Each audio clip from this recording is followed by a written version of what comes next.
ਕਰਦੇ ਹਾਂ ਤੁਸੀਂ ਵੀ ਸਾਰੇ ਠੀਕ ਹੋਵੋ। ਜੀ ਤੁਹਾਡਾ ਨਾਂ ਕੀ ਹੈ? ਮੇਰਾ ਨਾਮ ਚੰਚਲ ਸੋਢੀ, ਜ਼ਿੰਦਾਬਾਦ। ਇੰਡੀਆ ਕਿਹੜੀ ਜਗ੍ਹਾ ਤੋਂ? ਜਲੰਧਰ ਤੋਂ। ਜਲੰਧਰ ਤੋਂ। ਬਹੁਤ ਅੱਛਾ ਤੁਹਾਡਾ ਵਰਕ ਹੈ, ਐਪਰੀਸ਼ੀਏਟ ਕਰਦੇ ਹਾਂ ਤੁਹਾਨੂੰ। ਬਹੁਤ ਥੈਂਕ ਯੂ ਇੱਕ ਜੀ। ਬਾਤ ਦੂਸਰੀ ਬਾਤ ਹੈ ਵੀ ਕਿ ਇਹ ਜਿਹੜਾ ਸਿਸਟਮ ਤੁਸੀਂ ਕੀਤਾ ਬੀ ਪੋਜ਼ਿਟਿਵ, ਜੀ ਵਾਕਈ ਹੀ ਤੁਹਾਨੂੰ ਪੋਜ਼ਿਟਿਵ ਤਰੀਕੇ ਨਾਲ ਕੰਮ ਕਰ ਰਹੇ ਹੋ ਕਿ ਜਾਂ ਬਸ ਬੀ ਪੋਜ਼ਿਟਿਵ ਹੀ ਹੈ? ਨਹੀਂ, ਆਪਾਂ ਹਮੇਸ਼ਾ ਤੋਂ ਬੀ ਪੋਜ਼ਿਟਿਵ ਹੀ ਹਾਂ। ਜ਼ਿੰਦਾਬਾਦ। ਮਤਲਬ ਜਦੋਂ ਵੀ ਕੋਈ ਸਾਡੀ ਲਾਈਫ, ਪਰਸਨਲ ਲਾਈਫ ਦੇ ਵਿੱਚ ਵੀ ਕੋਈ ਮਸਲਾ ਆਵੇ ਨਾ, ਪਰ ਅਸੀਂ ਉਹਦੇ ਵਿੱਚੋਂ ਨਾ ਕੋਈ ਚੰਗੀ ਗੱਲ ਲੱਭ ਹੀ ਲੈਂਦੇ ਹਾਂ। ਅਸੀਂ ਨੈਗੇਟਿਵ ਚੀਜ਼ ਸੋਚਦੇ ਹੀ ਨਹੀਂ ਹੈਗੇ, ਇਹ ਸ਼ੁਰੂ ਤੋਂ ਹੀ ਆ। ਤੇ ਇਸ ਕਰਕੇ ਸੋਚਿਆ ਸੀ ਕਿ ਲੈਟਸ ਜਦੋਂ ਵੀ ਆਫਿਸ ਬਣਾਵਾਂਗੇ ਉਹਦਾ ਨਾਮ ਬੀ ਪੋਜ਼ਿਟਿਵ ਹੀ ਰੱਖਾਂਗੇ। ਜ਼ਿੰਦਾਬਾਦ।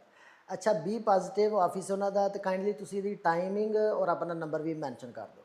ਟਾਈਮਿੰਗ ਜੀ ਮੰਡੇ ਟੂ ਫਰਾਈਡੇ ਤੁਸੀਂ 7 ਵਜੇ ਤੋਂ ਲੈ ਕੇ ਰਾਤ ਦੇ 10 ਵਜੇ ਤੱਕ, ਸ਼ਾਮ ਨੂੰ 7 ਵਜੇ ਤੋਂ 10 ਵਜੇ ਤੱਕ 3 ਆਵਰਸ। ਤੇ ਸੈਟਰਡੇ ਸੰਡੇ ਨੂੰ ਸਵੇਰੇ ਤੁਸੀਂ 10 ਵਜੇ ਤੋਂ ਲੈ ਕੇ 6 ਵਜੇ ਤੱਕ ਜਦੋਂ ਮਰਜ਼ੀ ਤੁਸੀਂ ਸਾਡੇ ਕੋਲ ਆ ਸਕਦੇ ਆ। ਪਰ ਆਉਣ ਤੋਂ ਪਹਿਲਾਂ ਪਲੀਜ਼ ਇੱਕ ਵਾਰੀ ਕਾਲ ਕਰ ਲੈਂ, ਅਪਾਇੰਟਮੈਂਟ ਲੈ ਲੈਂ, ਕਿਉਂਕਿ ਮੈਂ ਕਈ ਵਾਰੀ ਇੱਧਰ ਉੱਧਰ ਘੁੰਮਦਾ ਰਹਿੰਦਾ। ਤੇ ਆਪਣਾ ਨੰਬਰ ਵੀ ਮੈਂਸ਼ਨ ਕਰ ਦਿਓ ਜੀ। ਜਿਹੜਾ ਮੇਰੀ ਟਿਕਟੋਕ ਪ੍ਰੋਫਾਈਲ 'ਤੇ ਜਿਹੜਾ ਨੰਬਰ ਆ ਉਹ ਹੈਗਾ ਜੀ 6982 96 97 86। ਸਹੀ ਹੋ ਗਿਆ। ਅੱਛਾ, ਇੱਕ ਸਵਾਲ ਹੈ ਤੁਹਾਡੇ ਨਾਲ ਭਾਜੀ ਕਿ ਯਾਨੀ ਕਿ ਤੁਸੀਂ ਕਿਹੜਾ ਵਰਕ ਕਰ ਰਹੇ ਹੋ ਇਸ ਦਫ਼ਤਰ ਦੇ ਅੰਦਰ, ਕਿਹੜਾ ਕੰਮ ਕਰ ਰਹੇ ਹੋ? ਦਿਲੋਸੀਆਂ ਦੇ ਹਵਾਲੇ ਨਾਲ, ਡਾਕੂਮੈਂਟਸ ਦੇ ਹਵਾਲੇ ਨਾਲ, ਜਿਹੜੇ ਵੀ ਡਾਕੂਮੈਂਟਸ ਦੇ ਹਵਾਲੇ ਨਾਲ ਤੁਸੀਂ ਕਰ ਰਹੇ ਹੋ, ਕਾਈਂਡਲੀ ਸਾਰਿਆਂ ਨੂੰ ਤੁਸੀਂ ਖੁਦ ਇਨਫਾਰਮ ਕਰ ਦਿਓ। ਜੀ ਬਿਲਕੁਲ। B positive processing and consulting ਸਾਡੇ ਆਫਿਸ ਦਾ ਨਾਮ ਆ।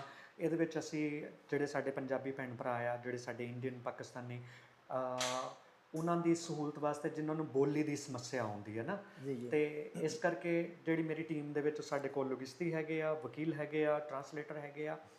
ਤੇ ਅਗਰ ਕਿਸੇ ਨੇ ਲੋਗਿਸਤੀ ਦਾ ਕੰਮ ਕਰਵਾਉਣਾ, ਅਕਾਊਂਟ ਦਾ ਕੰਮ ਕਰਵਾਉਣਾ, we are here for you. ਅਗਰ ਕਿਸੇ ਨੇ UK ਕੈਨੇਡਾ ਦਾ ਵੀਜ਼ਾ ਅਪਲਾਈ ਕਰਨਾ ਤੇ we are here for you.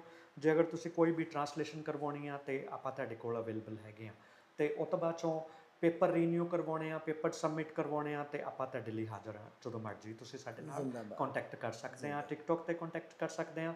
ਮੇਰੀ ਟਿਕਟੋਕ ਪ੍ਰੋਫਾਈਲ ਦੇ ਉੱਤੇ ਮੇਰਾ ਉਹ ਨੰਬਰ ਹੈ ਜਿਹੜਾ ਕਿ ਤੁਸੀਂ ਚੰਚਲ ਸੋਢੀ ਦੇ ਨਾਂ ਤੇ ਤੁਸੀਂ ਕੀਤਾ ਜਾਂ ਜੀ ਨਹੀਂ, ਉਹਦੇ ਉੱਪਰ ਤੁਹਾਨੂੰ ਲੱਭੂਗਾ ਸੋਢੀ ਸਾਹਿਬ ਲਿਖਿਆ ਹੋਊਗਾ, ਤੇ ਉਹ ਆਪਾਂ ਵੀਡੀਓ ਦੇ ਵਿੱਚ ਵੀ ਬਹੁਤ ਲਿਖਾ ਜੀ, ਦੇਵਾਂਗੇ। ਵੀਡੀਓ 'ਚ ਵੀ ਮੈਂ ਮੈਂਸ਼ਨ ਕਰ ਦੇਣਾ।